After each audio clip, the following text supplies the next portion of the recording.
Good morning, students. Today we are going to read the next topic of this chapter, that is chapter number 2, Microorganisms, Friends and Foe, and the topic is vaccine. Now, Paheli is wondering that why are children and infants given vaccination. पहेली सोच रही है children और जो infants new born baby होते हैं उनको vaccination क्यों दिया जाता है. वैक्सीनेशन मतलब उनको टीके जो लगते हैं वो क्यों लगते हैं. Let's read about it. When a disease carrying microbe enters our body, the body produces antibodies to fight the invader.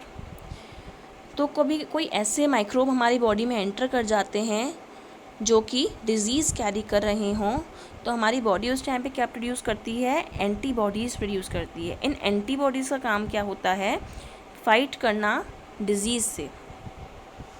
वापस से आप फर्स्ट ऑफ ऑल इसको अंडरलाइन कर लीजिए. When a disease carrying microbes enter our body, the body produces antibodies to fight the invader. तो कभी हमारी body में माइक्रोब एंटर हो रहा है जिसमें जो डिजीज़ कैरी कर रहा है अपने साथ, हमारी बॉडी उस टाइम क्या प्रोड्यूस करेगी, एंटीबॉडीज़ प्रोड्यूस करेगी ताकि उन माइक्रोब्स से फाइट कर सके. The body also remembers how to fight the microbe if it enters again.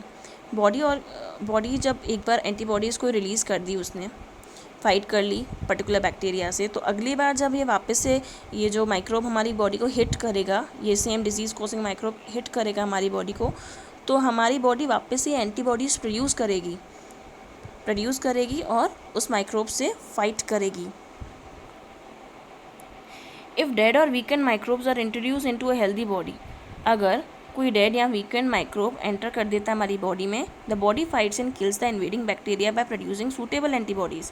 अगर इस तरीके से कोई माइक्रोब हमारी बॉडी में एंटर करता है तो हमारी बॉडी एंटीबॉडीज़ प्रोड्यूस करती है ताकि ये जो बैक्टीरिया है जो बाहर से आ रहा है, इससे एंटीबॉडीज़ लड़ सकें और हमारी बॉडी को कोई भी हार्म नहीं पहुँचे, हमारी बॉडी प्रोटेक्ट सेफ रह सके. Last line, sorry, the antibodies remain in the body and we are protected. Antibodies हमारी बॉडी में रिमेन होती हैं, ऑलरेडी प्रेजेंट रहती हैं, और हम किससे प्रोटेक्टेड रहते हैं, हम जो माइक्रोब्स आ रहे हैं यहाँ बाहर से जो कि डिजीज़ पैदा कर रहे हैं हमारी बॉडी में, हमारी बॉडी उससे बची रहती है. किसके थ्रू, किसी मदद से, एंटीबॉडीज़ की मदद से. This is how a vaccine works. इस तरीके से वैक्सीन काम करती है. तो जब एक बार वैक्सीन लग जाती है, मतलब टीका लग जाता है, तो हमारी बॉडी को अगर कोई भी डिज़ीज़ आके हिट करती है, कोई भी माइक्रोब आके हिट करता है जो कि डिज़ीज़ कॉजिंग हो, तो जो वैक्सीनेशन में जब वैक्सीन लगती है, तो वैक्सीन लगते टाइम जो भी माइक्रो ऑर्गेनिज्म हमारी बॉडी में डलते हैं, आते हैं या फिर जो प्रेजेंट रहते हैं, वैक्सीन जब होती है, टीका जब लगता है उससे, तो वैक्सीन की मदद से एंटीबॉडीज़ प्रोड्यूस होती हैं ताकि कभी भी वो डिज़ीज़ हमको वापस से कोई नुकसान नहीं पहुंचा सके हमारी बॉडी को. ये काम होता है वैक्सीन का. Several diseases including cholera, tuberculosis, small pox and hepatitis can be prevented by vaccination. इस तरीके की ये सारी डिजीज़ेस किसके थ्रू प्रिवेंट कर सकते हैं, वैक्सीनेशन के थ्रू. एक बार जब वैक्सीन लग जाती है उसके बाद ये जो डिजीज़, फॉर एग्जांपल बहुत सारी वैक्सीनेशंस रहती हैं जो लगती हैं, बचपन में ही बच्चों को लगा दी जाती हैं, जैसे टीबी की लग जाती है या फिर स्मॉल पॉक्स की जो वैक्सीन लगा देते हैं बच्चों को बचपन में ही. उससे क्या होता है, कभी लाइफ में बच्चों को प्रॉब्लम नहीं आती, उससे आगे चल के बड़े होकर उनको प्रॉब्लम नहीं आती इस चीज़ की, क्योंकि हमारी बॉडी में वैक्सीन जो लग चुकी है उसमें इतनी कैपेबिलिटी होती है, इतनी एंटीबॉडीज़ प्रोड्यूस कर सकता है जो कि इस पर्टिकुलर डिज़ीज़ की जो वैक्सीन लग चुकी है हमको, तो ये इस डिज़ीज़ से फाइट करने में आगे चल के हमको हेल्प करती है. इसलिए ही वैक्सीनेशन दिया जाता है बच्चों को. नाउ दिस येलो पैराग्राफ में क्या लिखा हुआ है, ये जो मैन है ये है एडवर्ड जेनर. इनका नाम क्या है, एडवर्ड जेनर. इनने क्या करा है, इन्हें डिस्कवर करा था वैक्सीन स्मॉल पॉक्स के लिए. He discovered the vaccine for small pox 1798 में.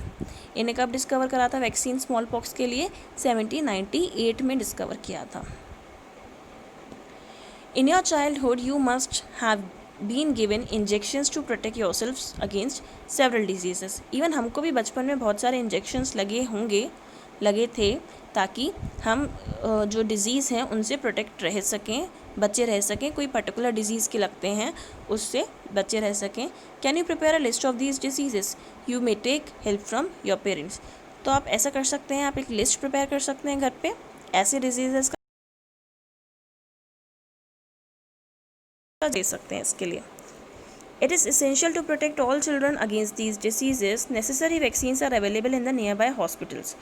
तो ये ज़रूरी है कि सब बच्चों को जब टाइम पीरियड रहता है, जिस तरीके से डॉक्टर बोलते हैं कि इतने ईयर्स बाद लगवाने हैं बच्चों को इंजेक्शन, तब लगने ज़रूरी हैं, लगवाने चाहिए ताकि बच्चों को आगे चल के कोई इस तरीके की डिज़ीज़ ना हो और एंटीबॉडीज़ प्रोड्यूस होती हैं इस वैक्सीनेशन से, और आगे चल के अगर होती भी है कोई माइक्रोब ऐसे एंटर होता है तो ये एंटीबॉडीज़ फाइट कर लेती हैं उस माइक्रोब से। तो जो वैक्सीन्स हैं ये नियर बाय हॉस्पिटल्स में प्रेजेंट रहती हैं, बच्चों को लगवा सकते हैं। You might have seen the advertisement on TV and newspaper regarding protection of children against polio under Pulse Polio program. Polio drops given to children are actually a vaccine.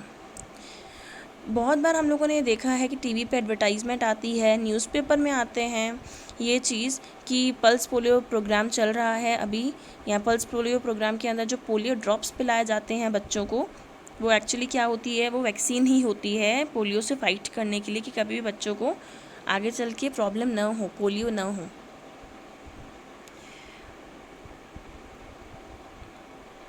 Next paragraph, a world wide campaign against smallpox has finally led to its eradication from most parts of the world.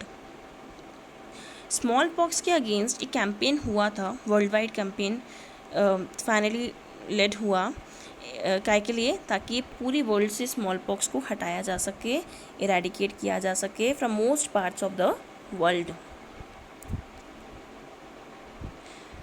These days, vaccines are made on a large scale from microorganisms to protect humans and other animals from several diseases. अब vaccine का production large scale पे किया जा रहा है ताकि humans को, animals को डिजीज़ेज से बचा सकें, प्रोटेक्ट कर सकें।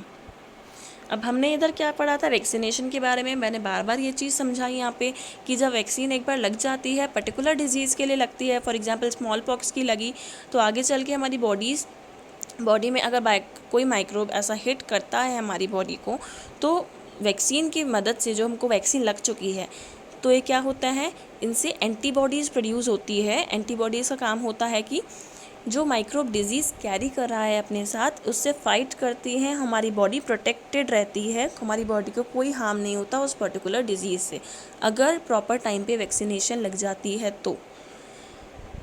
एडवर्ड जनर ने डिस्कवर करा था 1798 में काय के लिए वैक्सीन, स्मॉल पॉक्स का वैक्सीन, और इसमें बताया गया है कि बचपन में ही लगा दी जाती हैं, वैक्सीनेशन दे दी जाती हैं। पोलियो के लिए बताया गया है कि पोलियो के जो ड्रॉप्स पिलाए जाते हैं बच्चों को, वो एक्चुअली क्या होता है, वो पोलियो की वैक्सीन होती है।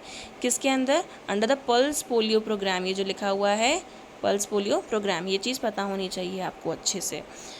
ओके, ये सारी चीज़ें हैं। वैक्सीन्स का यूज़ लार्ज स्केल पे आजकल प्रोडक्शन हो रहा है, क्योंकि ताकि एनिमल्स और ह्यूमंस को बचाया जा सके बहुत सारी डिजीज़ से।